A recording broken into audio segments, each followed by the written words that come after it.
Welcome all to the Nebraska Land Aviation Virtual Pasture Tour.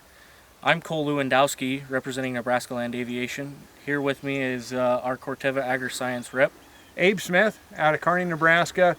It's a pleasure to be with you guys today. We've got a lot of fun things to show you. We're at a pasture near Litchfield, Nebraska that was applied June 2nd with Duracor aerially by Nebraska Land Aviation. We've got some fun things to show you, some treated and untreated areas, some different weed species we're dealing with. We'll talk about forage quality and forage improvement through the treatment, as well as we will touch on tree safety, animal health, and a couple other things as well.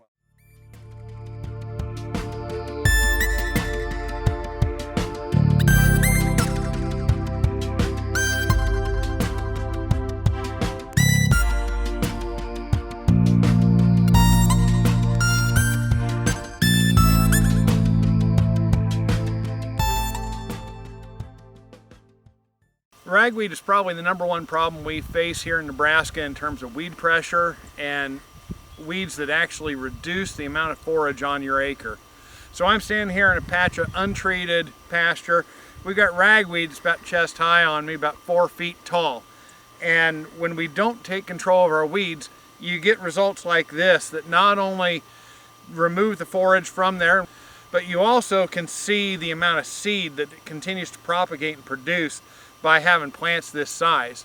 Now on a smaller scale, we still may have some residual weeds in some of the treated areas, but not nearly as serious as what we're seeing here. The amount of weed seed that's produced that not only is good for this year, but for future years as well, is a real concern.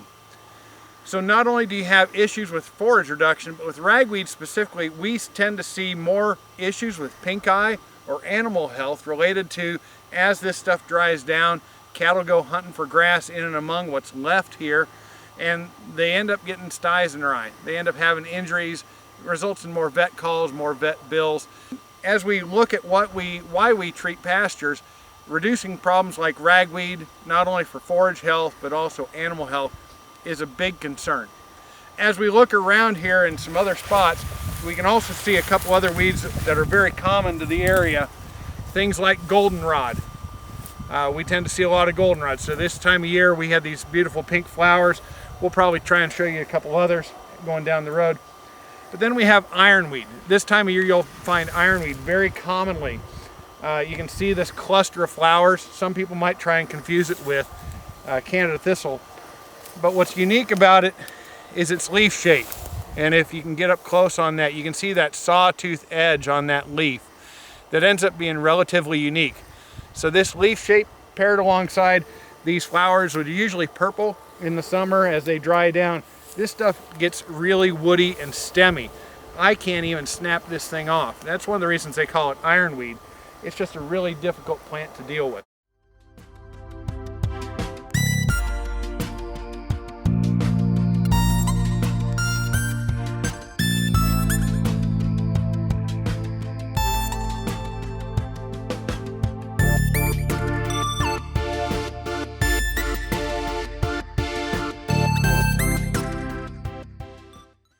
So a couple of other weeds we found out here in this pasture that is, one of the reasons we treat it is just for the diversity of weeds that we're trying to control.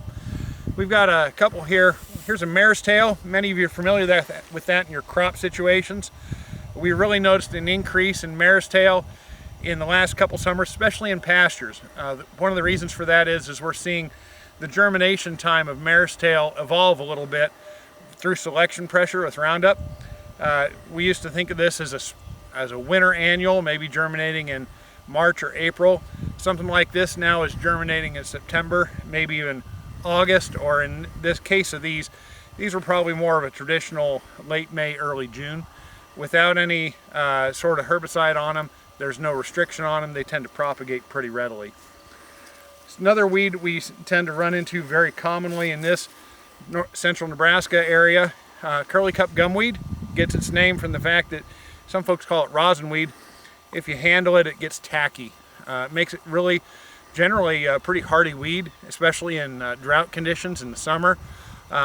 Today, because it's a little damp here, it's not real tacky, but you can tell it from the yellow flowers, from the flower shape. It has those spherical ends to them.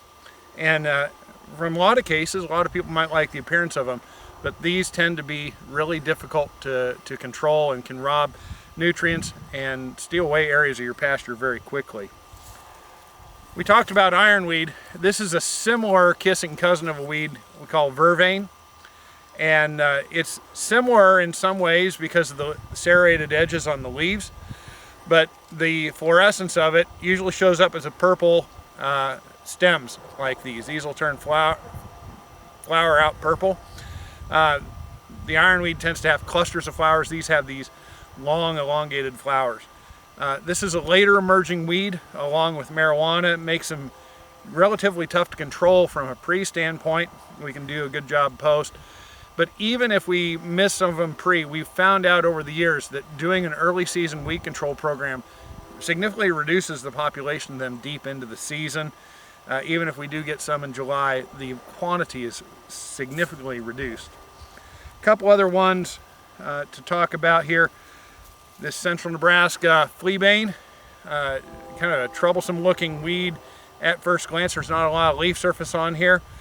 This is something that can be pretty readily controlled with an application of Duracor, as we've seen here already. And these white sort of flowers, they pucker up at the ends, at the tips. And leaf shape is very lanceolate, just long, narrow leaves, and not a lot to the leaves. If you compare that to the big, heavier, thicker leaves of the ironweed or the vervain, it's a tougher weed to control because you don't have as much surface area. Of course, your standard run-of-the-mill sunflower, you look at the size of these, and while they do help pollinators and they do create habitat for wildlife, too many of these in your pasture can really be a detriment, especially when they start to seed out of their heads. They do generate a fair amount of seed, and these seeds are relatively hardy. They'll last for more than a couple years because of the seed coat on them. And the last one I have here is one I get calls relatively commonly about late in the season in August. This is snow on the mountain. It has a unique look because it's the only white thing you'll find in your pasture as it flowers out. It's a kind of a pretty weed to have in there, but it is one of those weeds we don't see until it's very late. By taking proactive action and treating your pastures early, you can significantly reduce the amount of snow on the mountain later in the season. And if you do have some rescue treatments, we do have some good options with Duracor to spray something like this. Probably by ground rig or through an ATV, UTV if you want to go hand spray some things out there, being that it'd be late in the season. Just a little bit more about the ragweed that we deal with. We showed you some really big, tall ragweed, but really the insidious stuff can be the small stuff. It's hard to identify. I grew up in north central Kansas where we did 255 weed scouting, 2 windows at 55 miles an hour. But if we don't take the time to actually walk out in our pastures, I'd encourage every landowner, everyone that grazes cattle, to get out sometime in the early spring as you're checking cows, moving mineral around, maybe moving some cows around for calving. Make sure you're taking the time to walk through your pastures and start to identify some of that early season weed issues that you may face, whether it be winter annuals or in certain cases things like ragweed. So this ragweed here is western ragweed. We have common, you can find common, large, giant ragweed. This is western ragweed, and it has a unique leaf shape.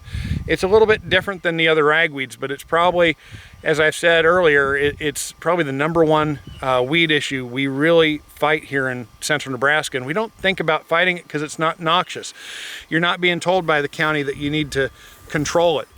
But this weed here really ends up robbing vital nutrients, vital resources like water and other just soil resources, soil space even, because they create such a canopy, as I was showing you earlier.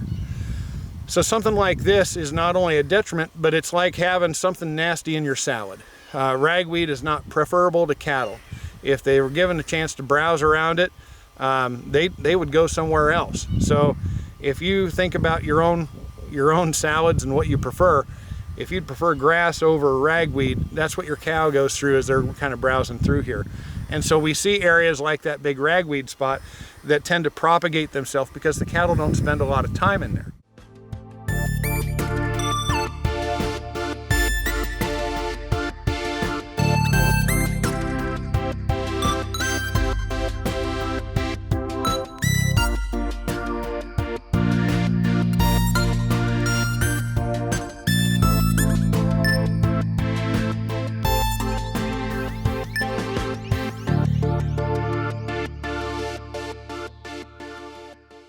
are we really trying to do here? I think I got the gist of it, but you know, what's this process called? What are we really doing? So we are trying, in essence, we would call this an AUM analyzer, an animal unit month analyzer. If you wanted to get really mathematical and you were into this, but we would do all sorts of math and we'd tell you how many animal unit months are there. Okay. But what we're really trying to illustrate is that herbicide use means more grass production. Okay. And if you have more grass production, for you as a producer, that's going to mean what? More beef, right? More beef, and more beef across the scale. Means more money in my pocket. More money in your pocket. And we've proven years and years. I've worked with one of the former reps back in 97, 98, and he did hundreds of these at that point in time with Grazon P+D. And we've proved very consistently with that, and that the reality hasn't changed. Is when we reduce weeds, we end up with more forage. And for producers today, it ends up being a real critical decision in terms of management, that in times where forage is shy, hay is expensive, I have more cows, or I need to bring on some more cows to pencil things out, or there's a great opportunity in the market, man, one of the things that's the challenge is feed. And so when we maximize our feed production, can you imagine this pasture in a drought, what this would look like in a drought? Very little grass, and guess what's going to thrive in the midst of the drought? The weeds. The weeds are going to do great. So by taking proactive steps, we're going to, even in those times of critical, where things are potentially droughty or things are adverse, that's when it actually pays off the most to be doing weed control.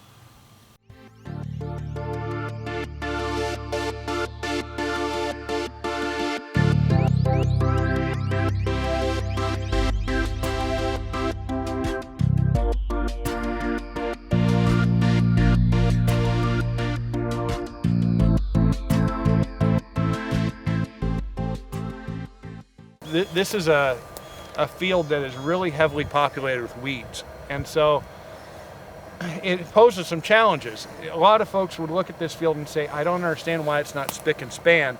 The reality is when you have a long-term weed issue, these problems don't rectify themselves in a year. You don't get yourself into a bad situation short-term. Over the long term, by doing some proactive treatments with Duracor, Grazon Next, we can really improve this pasture. We've made a huge improvement already in what we've treated. Another treatment in subsequent years would actually be a beneficial thing to help manage these populations, because there's such a significant weed seed bank to fight over the next couple of years. Dave, I get asked often, what are these tall looking, is this tall brome grass? Is this good for my pasture? It's all over everywhere. Well, it's turkey foot. Yeah, well, these three awns remind people of a turkey foot. What you're seeing here is blue stem. We've got big blue stem. You've actually got some little blue stem here as well. But this pasture is really interesting because we do have a nice blend of native grasses. Yeah. We do have a lot of diversity of grass, and out here in central Nebraska, having a diverse grass portfolio allows you to not have to rely on one early season forage. You get further east, we tend to see people rely a lot on brome production for tonnage. But out here, as we get further west, the quality of the native forage is really, really good. And to see not only the blue stem, but some of the wheatgrass that's out here and some of the other species that we can find, man, it really is a benefit for cattle as those grasses are maturing differently throughout the season. Abe, I also get lots of questions about, looking at these weeds here. This is still western ragweed right here. Right. That's not dead. Did I spend the money right? Well, we start to think about comparing our untreated to treated. If I had my preference, I'd have Nebraska land leave a swath of untreated in every pasture, but I don't think customers would be very happy about that, because the difference ends up being very stark between the treated and untreated. Yeah. So this can be frustrating to see a couple residual weeds in here, but remember, this pasture has been untreated for how long? So there's a robust seed bank here, and we've actually had we've been dry through some chunks of the summer, so we didn't necessarily have a lot of germinating effects here. But in certain cases, especially when we apply long-term residual herbicides, where we have healthy pastures that have a thick, robust grass canopy, as that herbicide's coming down, we end up intercepting that into some of the grass. And so our residual can really vary on your pasture health at times. If you have a super robust pasture that's 18 inches tall, it's hard to get long-term residual control down into the bottom. Yeah, that makes sense. But it makes really good sense, especially in that early season, in that April sort of time frame, when pastures may be grazed down before they've really come back, to do those treatments, because we can have a good treatment get down onto the soil and maintain some residual control. But does that get me control late into the season for this ragweed and, you know, some of those late blooming, those late germinating crops like marijuana, you know, the fleabanes of the world? Does that do a good job of controlling that late? It helps out immensely. I won't tell you we'll be bulletproof, and you know, but if you look at the density from which side, this side to that side, you clearly see the difference of treating, because most of this ragweed had germinated after this treatment had been made. So this treatment was made in June. Because of the grass density we had in that time frame, we missed a couple of these, but if you compare them and you think through and compare them apples to apples, this was really a great value, and we'll show you that in the forage results we have. Cool. I know that we treated this in early June with 15 ounces of Duracor, but you know, is this the type of product that, you know, is safe on trees? Can we apply something earlier? You know, I know that there were cattle out here when we applied this, but a lot of guys don't like airplanes going over their cattle to spook everything up. And you know, is this a product that we can maybe apply 20 ounces, you know, in April and still get that late season residual? Yeah. Kind of help me through that here a little bit. So, from an early season standpoint with trees, a lot of, you know, general practices seem to have followed. We like to treat around trees before they leaf out. So we do see these April applications come into play. A product like Duracor ends up being relatively safe on trees in comparison to like Tordon. There are some trees that might harm, things like red buds or carrageenan legumous trees. Okay. We don't play with those much up here. No.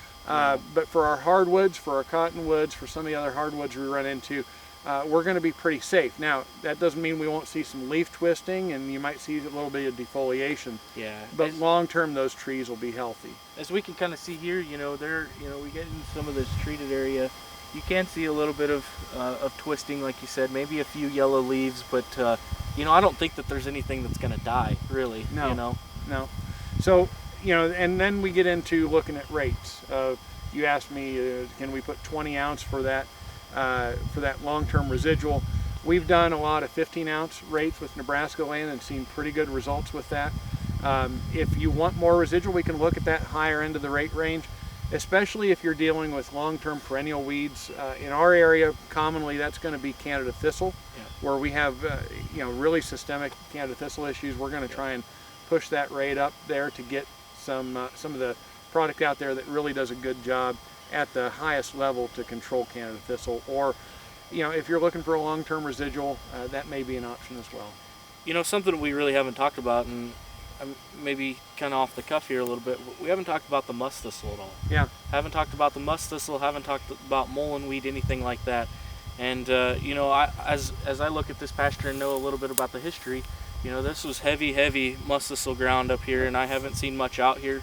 I don't think that we're heavy on the mullein weed here, but you know, talk maybe through some of the control on the musk thistle and the mullein weed, because I know that's a huge factor that we play up here. One of the weeds that Duracor as well as Grazon Next has done fabulous on with the aminopyrrolid molecule has been musk thistle. And so the rate treatments that we've come up with and you guys generally are working with do a superb job on musk thistle. It is the best option that most folks have for musk thistle, especially in that spring window. You get into things like mullein, we get a little bit tougher. We can do a fair job with things like Duracor, but there's also good tank mix partners that you guys work with, things like Ally or metsulfuron, that really help tip those weeds over and make sure that the best bang for your buck is you know, reducing that overall weed population. So while Duracor doesn't do everything, it does a lot of heavy lifting, and sometimes we need a little help from friends. So I got two more things to pick on you about. Yeah. And I know, you know, it'll get asked, but what's our application window? What's our best time? What's your number one say? Hey, we're gonna get, you know, the majority of these weeds knocked out. What's your time frame? And the last pesky one, we talked about how western ragweed can get woody, but we haven't talked anything about buckbrush yet. So. What's your thoughts on buckbrush? Sure. And what's your ideal application window? Well, for this let's product? talk just general application windows. We tend to do, our primary spray window is going to be roughly from April 15 to June 15. Okay. A lot of my aerial applicators like to get that work done earlier in the season, not only from balancing their workloads a little bit, but also trying to plan around adjacent cropping acres. So you got to be smart about that. You got to communicate what sort of things are adjacent to those, so aerial applicators can make the best choice in terms of how to treat those and get the appropriate winds. You know, as we get deeper into the season, you know, you get later in the season, there's potentially some additional risk in terms of windage and winds and things like that. But we can do a good job pretty much at any time with those. If you're dealing with a ground rig or things like that, you want to do some cleanup spraying on your own. Doing that even into July, doing some revenge spraying feels pretty good on weeds that have started to flower, and you can do a superb job with those. By air, it's a little bit more difficult because the weeds are at a bigger stage. We're dealing with weeds that are at the top end, like that ragweed, that are 4 feet plus tall. Things like buckbrush, there's a window where we got to get buckbrush work done. I usually define that from about May 15 to June 15. And we're going to use something like Duracor, and we're going to add a little bit of probably metsulfuron to that mix to make sure we tip those things over. What we've done thus far in other pockets of Nebraska has looked really good and positive on buckbrush control.